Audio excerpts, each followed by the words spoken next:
Ok, entonces oremos. Padre Santo, en esta noche nos presentamos delante de ti para esta clase. Danos entendimiento de tu palabra, toca nuestro corazón para apreciar más lo que tú viniste a hacer por nosotros.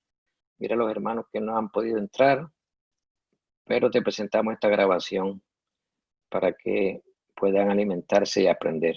En tu nombre, Jesús. Amén. Bueno, el tema 2 hoy, déjeme,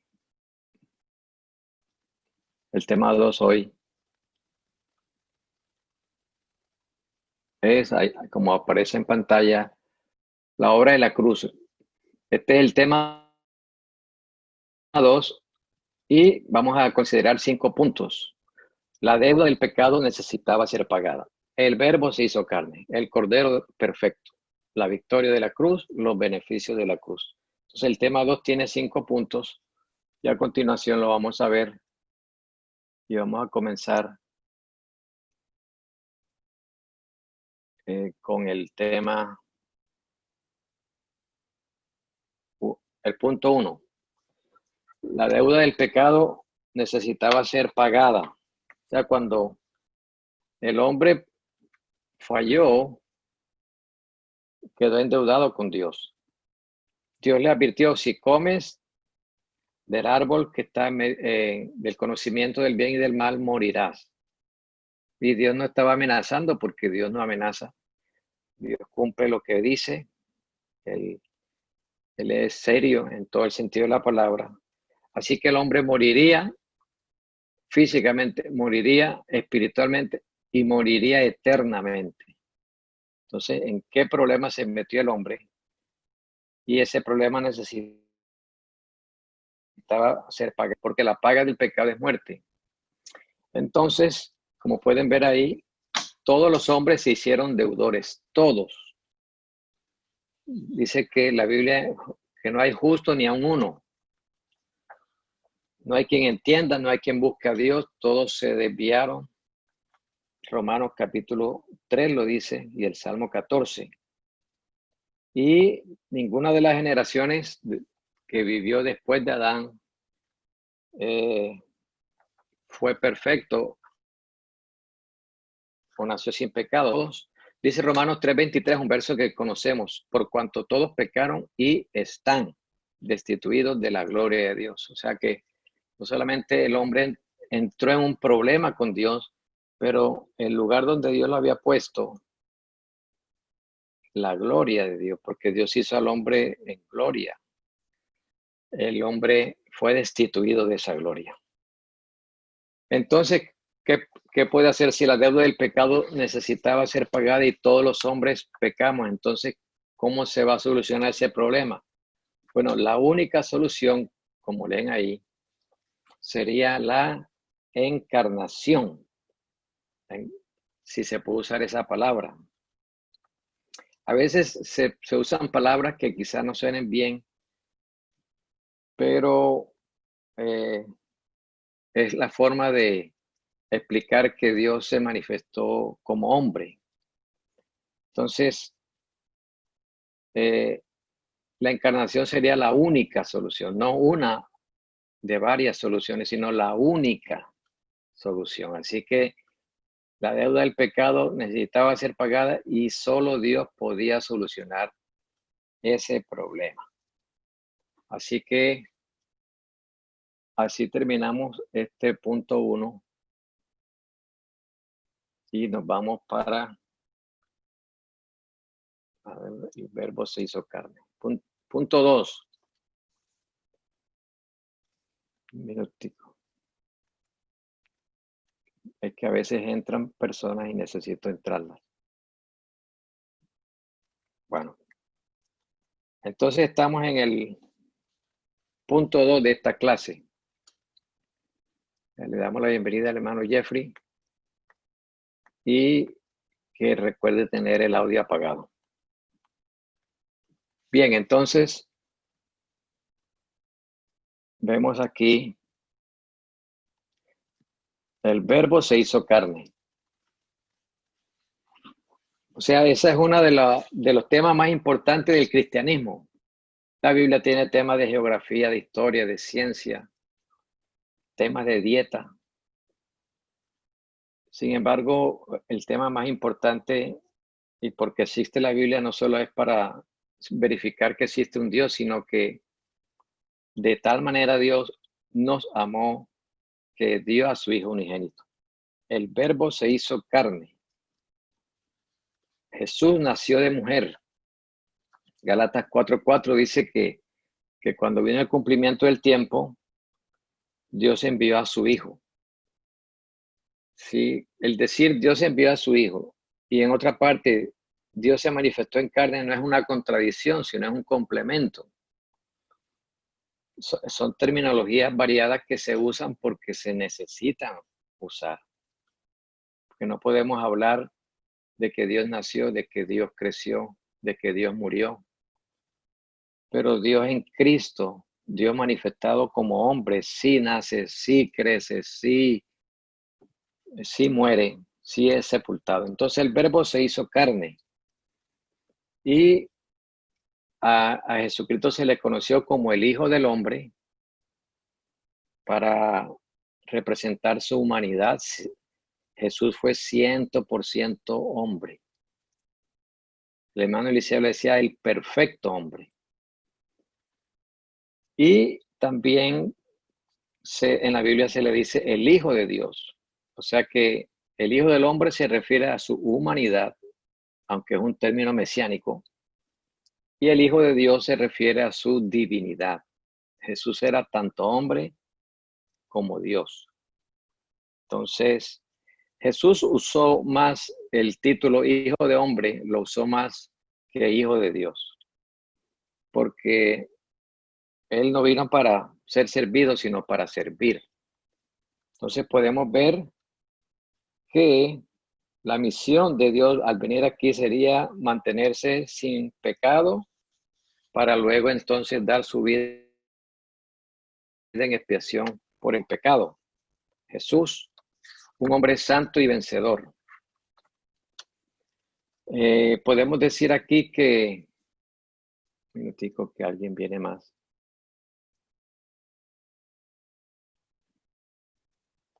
Bueno, bienvenidos a los que van entrando. Jesús, un hombre santo y vencedor. Estamos en el punto 2 del tema 2.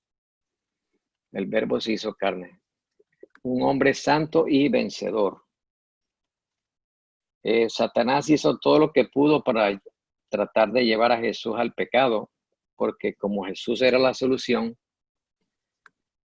y Satanás quizá pensó, bueno, así como vencía a Adán, puedo vencer a este otro Adán. Pero no pudo. O sea, desde que Jesús comienza su ministerio, el diablo trató de despertar su vanidad.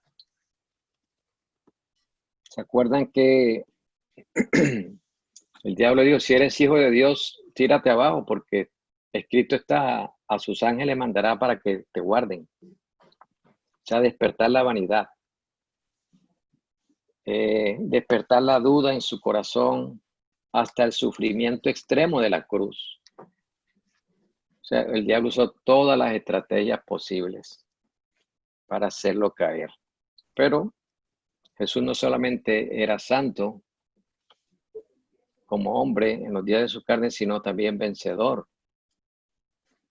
Porque el hecho de que, bueno, no se puede decir, bueno, como él era santo, pues el diablo, aunque lo hubiera tentado, él nunca hubiera caído porque él es santo. No, así no, él es como Adán. Dios hizo a Adán perfecto, como aprendimos en el tema 1, pero fue Adán quien decidió desobedecer. Jesucristo ha podido también decidir desobedecer, pero él es el vencedor. Hebreos 4 lo dice. Hebreos 4 lo dice, que él padeció siendo tentado y él es poderoso para socorrer a los que son tentados. Entonces ya vemos el Verbo hecho carne. El Verbo, que es Dios, la palabra, fue hecho carne. Fue hecho hombre, fue hecho humano. Juan dice, y habitó entre nosotros. Vimos su gloria. O sea que los discípulos tuvieron la oportunidad de ver a Dios en carne. a Dios manifestado en carne. Y Juan lo dice, el apóstol Juan dice, porque nuestras manos palparon al verbo de vida, nuestros ojos lo contemplaron. Ninguno de nosotros ha visto a Dios, los apóstoles lo conocieron. Sin embargo, después que Jesús resucitó y ascendió al cielo, Pablo dice, ya no lo conocemos como en los días de su carne, ya Él está en esplendor, en gloria, y a ese lo veremos. Allá en el cielo veremos a Dios en Cristo. Bien, entonces estamos en el punto 2, el verbo se hizo carne, escrituras que conocemos, grande es el misterio de la piedad, Dios fue manifestado en carne, el verbo se hizo carne.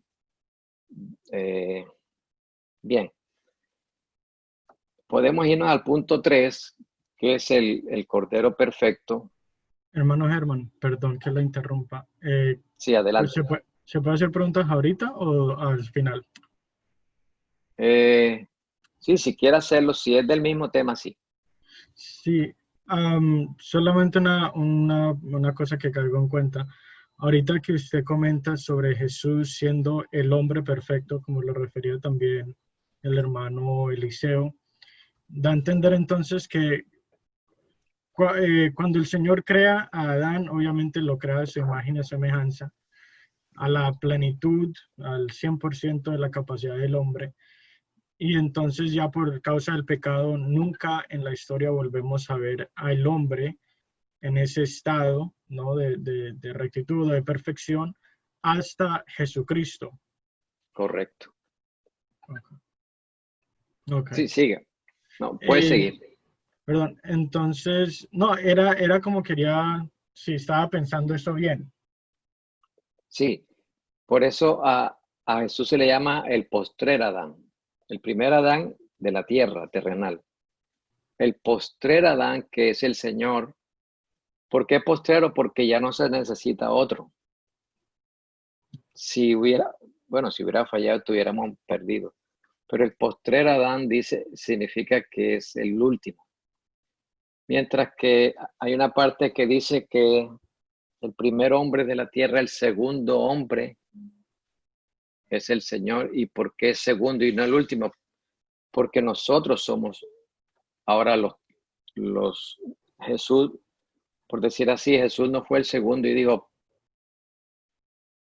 yo soy el segundo y punto. No, Él es el segundo, pero nosotros somos hermanos de Él. Él es nuestro hermano primogénito. Entonces, en cuanto a Adán, sí, Jesús es el postrer Adán. O sea que Ok, Jesús estaba como estuvo Adán. Y así como Adán fue tentado, Jesús fue tentado y Jesús pudo caer si él hubiera querido. O sea que no podemos decir, no, pues no, no iba a caer, no, Jesús fue hecho semejante a nosotros. Ok, amén. Gracias, pastor. bien, amén.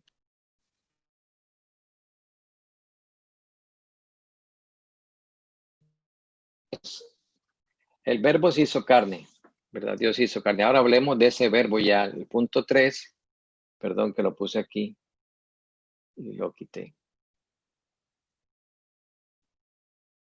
El Cordero Perfecto. El Cordero Perfecto, ¿verdad? Ese verso famoso, Juan 1:29, que Juan vio a Jesús y dijo, he aquí el Cordero de Dios que quita el pecado del mundo. O sea, ese es un verso para toda la humanidad. Si bien el Cordero es una expresión muy familiar para los judíos, los gentiles no hubieran entendido qué significa el Cordero de Dios. Pero los judíos sí sabían que el Cordero, la ofrenda que quita el pecado del mundo, no de los judíos. Entonces, Juan estaba señalando hacia la sangre justa que sería derramada en la cruz, el Cordero de Dios. Pues si ese es el Cordero, tiene que ser sacrificado, tiene que ser muerto. Precisamente la sangre justa de Jesucristo. O sea, la sangre de animales que se ofreció desde Edén por los pecados del hombre iba a ser sustituido por una sangre mejor, la sangre que habla mejor que la de Abel. Bien, entonces hablando de Jesús como Cordero, y en estas clases no estamos hablando de lo que hizo Jesús, lo que dijo Jesús, sino temas más concretos y no el ministerio de Jesús, no es la clase. Entonces, por eso vamos enseguida a la muerte, el Cordero a la muerte. Entonces Jesús no tenía la obligación de morir, porque él no había entrado en deuda con el pecado, él no estaba entonces obligado a pagar el pecado. Pero fue una decisión voluntaria. Jesús decidió ofrecerse a sí mismo por nuestros pecados, no por los de él, porque él no hizo. Y dice Primera de Juan 2 que él es la propiciación por nuestros pecados, y no solo por los nuestros, sino por los del mundo entero. Entonces, Gálatas 2:20 dice que Jesucristo, dice, con Cristo estoy crucificado, ya no vivo yo, Cristo vive en mí, y lo que ahora vivo en la carne, lo vivo en la fe del Hijo de Dios, el cual me amó y se entregó a sí mismo por mí. Ahí está, el amor de Dios se entregó. De tal manera amó Dios al mundo que dio a su Hijo unigénito. Mas Dios muestra su amor para con nosotros, que siendo pecadores, Cristo murió. El amor y la muerte de Jesús van juntos. Entonces fue una decisión voluntaria. Pues seguro que la cruz no era nada fácil para Jesús. Un minutico y pongo a alguien aquí que entre.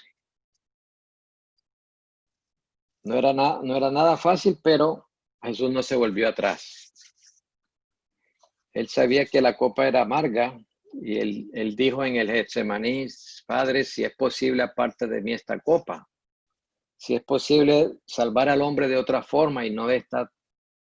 Pero él mismo sabía, y por eso él decía, pues, pero hágase tu voluntad y no la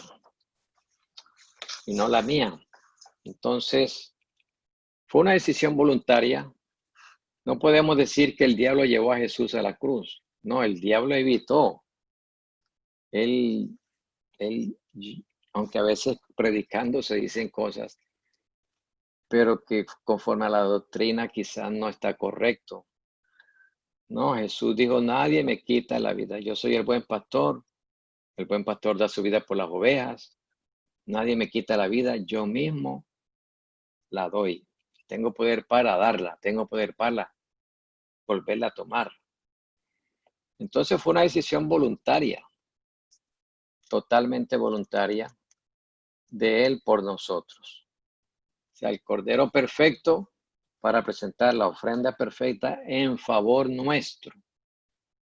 De ahí que cuando usted testifica, y casi todo cristiano testifica, le doy gracias a Dios por el milagro más grande, que es la salvación de mi alma, mi salvación. Eso es correcto.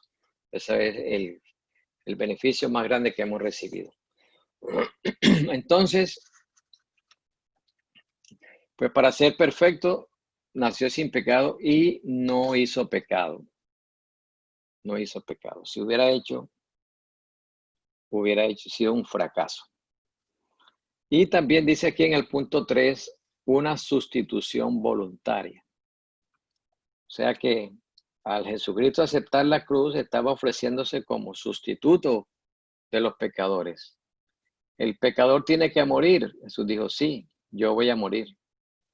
El pecador tiene que es maldito por el pecado. Sí, yo voy a ser hecho maldición, porque Cristo está maldito por Dios, el colgado en un madero. Entonces, aquella terrible muerte que merecíamos nosotros, Jesús la hizo por nosotros. Él ofreció su sangre en rescate por nosotros. Nosotros éramos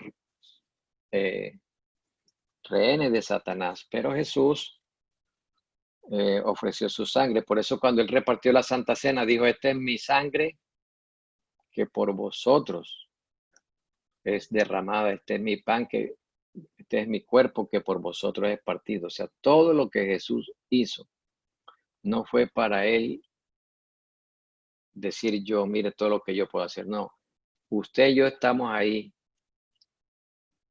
y ese es el amor de Dios. Entonces, Jesús fue el Cordero perfecto. Y hablemos entonces de ese punto 4 que es la victoria de la cruz. Si Jesús es el Cordero perfecto, pero ahora los 3 años de ministerio no lo pasamos no por alto, pero no lo vamos a tratar y nos vamos enseguida para el punto 4, que es la victoria de la cruz. La victoria de la cruz.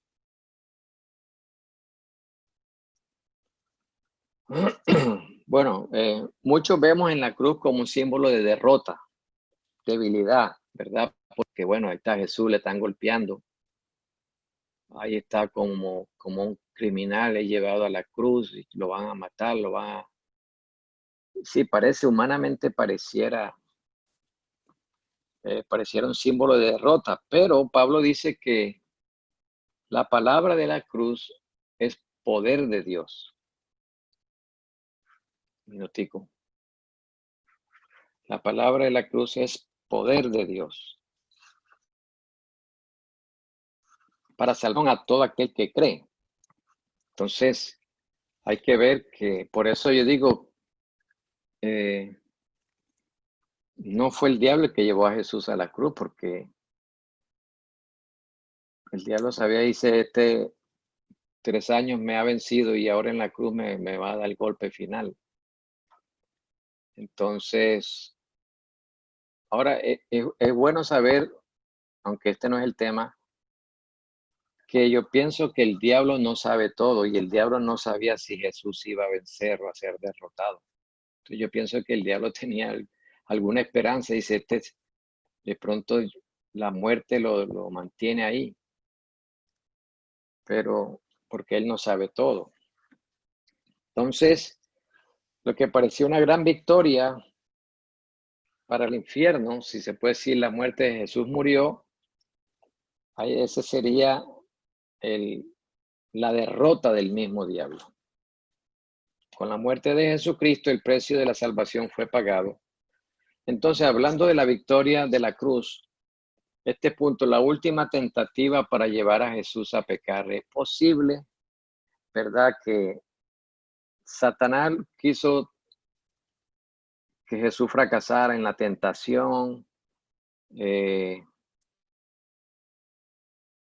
obviamente no solo la tentación del desierto antes de comenzar su ministerio, sino durante el ministerio de Jesús, esos 3 años aquí en esta tierra. Pero llegó a la cruz, ¿verdad? Y se puede decir que, bueno, quizás el sufrimiento extremo lo va a hacer caer, lo va a hacer echar para atrás. Decir, no, hasta aquí. Por lo menos no lo venzo a él, pero el ser humano queda todavía en mis manos. Los azotes, los escarnios, los clavos, la corona de espinas, toda la persecución religiosa de los judíos, el tormento terrible de los romanos, la traición de Judas, ¿verdad? Todas esas cosas, Jesús como hombre seguramente las sintió. La soledad y cosas terribles que Jesús sufrió antes de morir. El diablo pensaría que lo iba a llevar a desobedecer. Así que en este cuarto punto, donde dice la última tentativa para llevar a Jesús a pecar, es como algo, como usando la imaginación del último intento del diablo de hacer pecar a Jesús. Entonces Jesús ya está colgado, ¿verdad? Entonces viene el terrible sufrimiento, ¿verdad? Porque la maldición de la caída de Adán estaba entonces ahora en Jesús. El enojo, la ira de Dios. Gálatas 3:13 dice que que él no conoció pecado, pero por nosotros fue hecho pecado. Jesús fue colgado en la cruz y por Dios dice que maldito, la Biblia dice en el Antiguo Testamento, maldito por Dios, el colgado en un madero. Entonces, de ahí la importancia de la Santa Cena. La Santa Cena nos hace recordar todo lo que Jesús sufrió. Y aunque eso hace 2000 años, eso no puede estar como algo del pasado en el olvido del cristiano, ¿no? Porque ese fue el precio que Jesús pagó. Y nosotros nunca podemos olvidarnos de ese sufrimiento. Imagínense todo lo que Jesús le tocó vivir, el dolor, las enfermedades, la vergüenza de ser colgado como un criminal, la opresión demoníaca, como he dicho, que pienso que todos los demonios se fueron para Jerusalén a tratar de vencer al Hijo de Dios. Y finalmente la muerte, no solo la física, pero Jesús dijo, Dios mío, ¿se acuerdan? ¿Por qué me has... minutico, otra persona entra. Dios mío, ¿por qué me has desamparado? O sea, Jesús estaba sintiendo como hombre el dolor. Por eso no podemos decir es que Dios estaba haciendo pecado, ¿no? Dios no se estaba haciendo pecado. Jesús fue hecho pecado, pero Jesús es el mismo Dios. Sí, pero cuando se habla de sacrificio, de muerte, se habla del Hijo de Dios humanado, del Dios hombre, por decirlo así. Dios mío, ¿por qué me has desamparado? O sea que Jesús estaba siendo hecho pecado. En 2 Corintios 5, ustedes de más que se acuerdan, que dice que al que no conoció pecado, por nosotros fue hecho pecado. ¿Cómo le parece? Él no conoció pecado y fue hecho pecado. Nosotros no fuimos justos y hoy somos justos, porque Dios nos ve a nosotros justos. O sea que la iglesia tiene mucha influencia en esta tierra. Nosotros somos la sal de la tierra. Nosotros, Dios no nos mira a nosotros como seres humanos solamente, pero Dios nos llama, nos ve justos. ¿Ok? Entonces, el terrible sufrimiento, creo que me faltó otro punto que se me olvidó. Ok, sí. Lo que Jesús dice consumado es, ¿verdad? Bueno, Jesús estuvo, pienso que 3 horas más o menos en la cruz, humanamente muy incómodo y siendo mofado por los judíos, por los religiosos y por los romanos. Pero llegó la hora en que Jesús hizo la proclamación de victoria más importante de toda la historia de la humanidad. Esa proclamación de victoria es consumado es, hecho está realizado. Lo que vine a hacer lo he cumplido. O sea que Jesucristo no dijo consumado es cuando resucitó, no, sino que cuando él, segundos antes de morir y decir, Padre, en tu mano encomiendo mi espíritu, él dijo, está hecha la tarea, consumado es. Y no había muerto, pero su vida por nosotros fue realizada, consumado es. Eso está en Juan 19. Su misión se había realizado y no solamente llevó nuestros pecados, pero derrotó a Satanás y despojó a las huestes malignas. Por eso el coro que cantamos en la cruz lo primero vi la luz. Muchos predicadores también dicen que Jesús venció al diablo cuando resucitó. Y no precisamente Jesús venció al diablo muriendo. Jesús venció al diablo en la cruz. Porque él dijo consumado es. O sea, si el problema del pecado está arreglado, el tirano tiene que abrir las manos para dejar ir libre a los que creen en el Evangelio. Consumado es.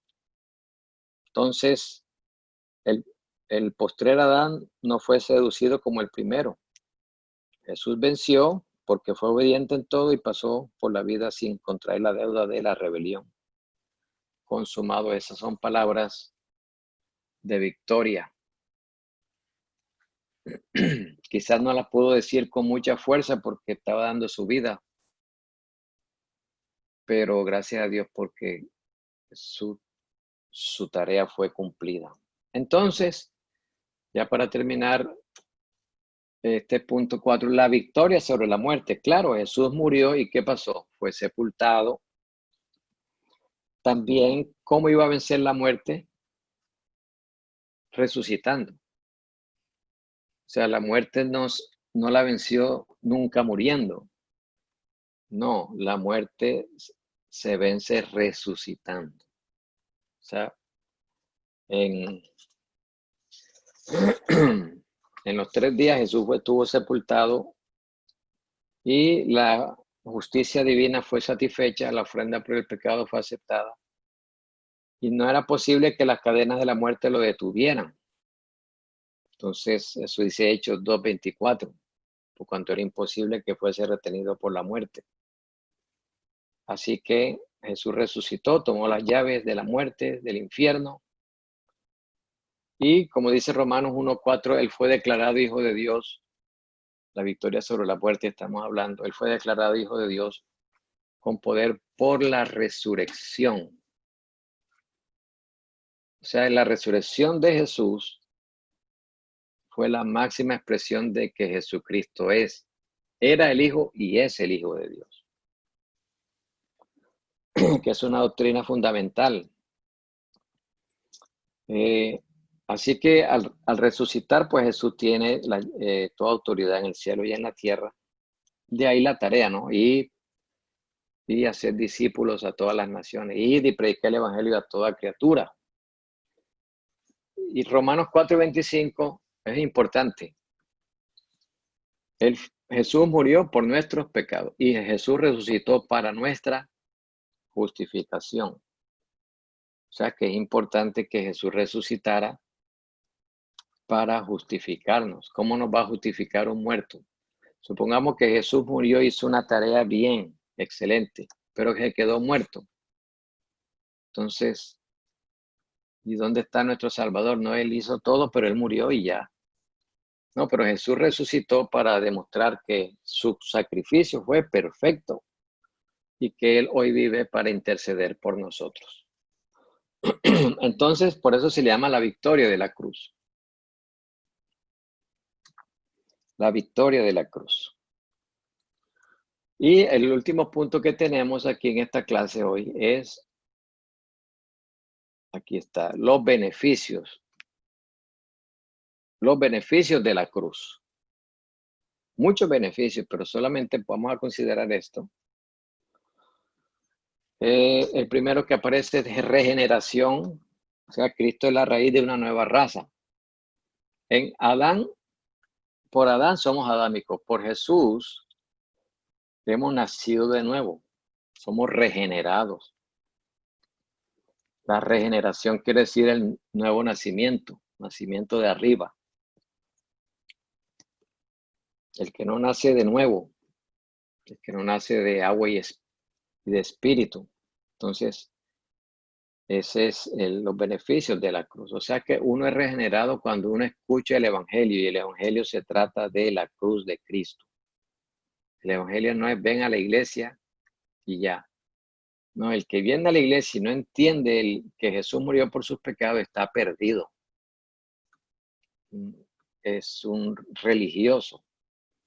Uno de los beneficios de la cruz, no solo de lo que Jesús hizo, sino de lo que yo me apropio, es que Él nos regeneró. Pedro dice, ¿verdad?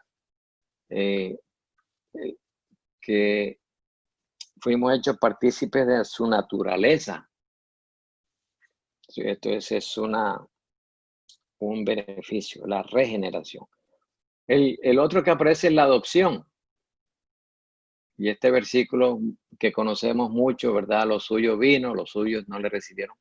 Mas a todos los que le recibieron, a los que creen en su nombre, los que creen que Jesús es el Salvador de todos los hombres, que en ningún otro hay salvación, les dio la autoridad de ser hechos hijos de Dios. Entonces somos adoptados.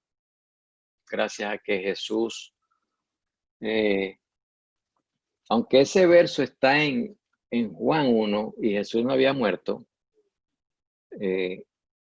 nosotros tenemos que creer en el nombre de Jesús, tanto el que nació como el que murió y el que resucitó. O sea, el nombre no solamente es la palabra de Jesús, no, es su vida y todo lo que dijo y todo lo que hizo.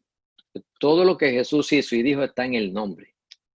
O sea, que no solamente es decir, yo tengo el nombre, Jesús, pero yo no creo en esto que él enseñó, entonces eso no tiene sentido. La adopción, recuerden que Efesios 3 dice que, Efesios 1, perdón, 3 dice que fuimos adoptados para ser adoptados hijos suyos, según su beneplácito. La adopción de hijos de Dios está y es a través de Jesús. El que no está en Jesús es criatura de Dios, es criatura de Dios. Pero el que está en Cristo, además de que somos criaturas, somos hijos de Dios. Gracias a los beneficios de la cruz. O sea, todo eso es porque Jesús murió. Bien, entonces, adoptados, ¿verdad? Hijos suyos. ¿Qué más podemos decir? Ahí dice justificación. Tenemos la justificación. El pecado trajo condenación. La muerte de Jesús trajo justificación. Romanos 5, justificados pues por la fe, tenemos paz para con Dios. Y Romanos 5:18 también dice que la condenación vino por un hombre y por otro hombre, que Jesús, vino la justificación de vida. Entonces, ser justificado es ser declarado justo. Dios, ¿por qué nos declara justos si nosotros nacimos en pecado, si nosotros aún no somos perfectos? Tenemos debilidad. A veces le fallamos a Dios con nuestras palabras, con nuestras actitudes. Sí, pero Dios, con todo eso, Dios nos declara justos por haber creído en Jesús. Entonces, por eso es que debemos de vivir a la vocación con que fuimos llamados. Porque si Él nos declara justos, por ejemplo, un juez en la corte, él no va con camiseta y con pantaloneta, ¿no? Él se pone la vestidura de juez. Pues así Dios nos ha puesto la vestidura de justos.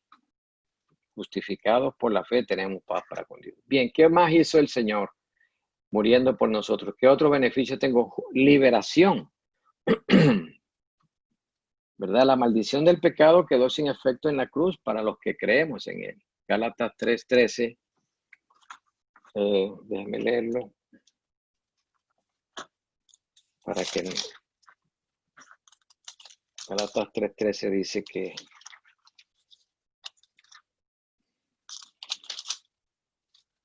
Cristo nos redimió de la maldición de la ley, hecho por nosotros maldición. Que fuimos libres. ¿Cómo Jesús nos hizo libres? Pues llevando él la maldición. Él fue hecho maldición para bendecirnos. Él murió para darnos vida. Él resucitó para hacernos justos. O sea, hay mucha bendición y beneficio de ser cristiano. O sea, lo que se está perdiendo la gente, porque piensan que solamente es una religión.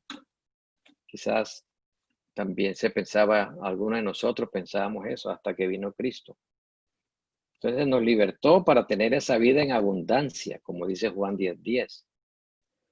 Bien, liberación. Redención es casi lo mismo.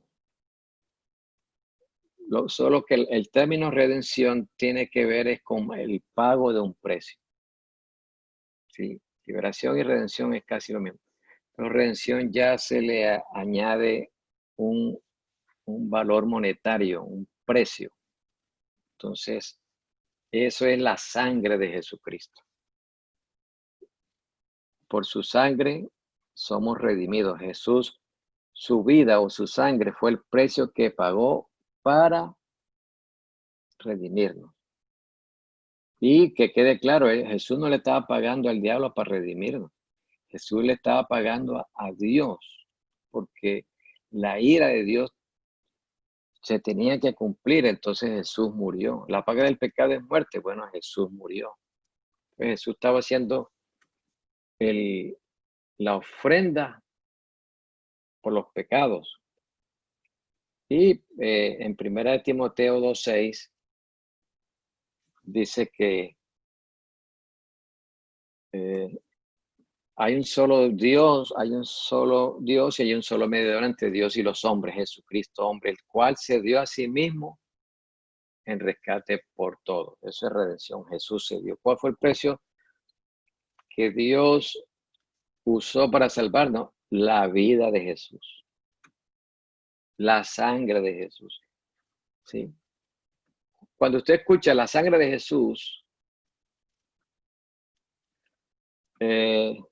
no piense solo en el líquido rojo. Es una terminología. La sangre de Jesús, la vida de Jesús. Claro, la vida está en la sangre. Pero es un término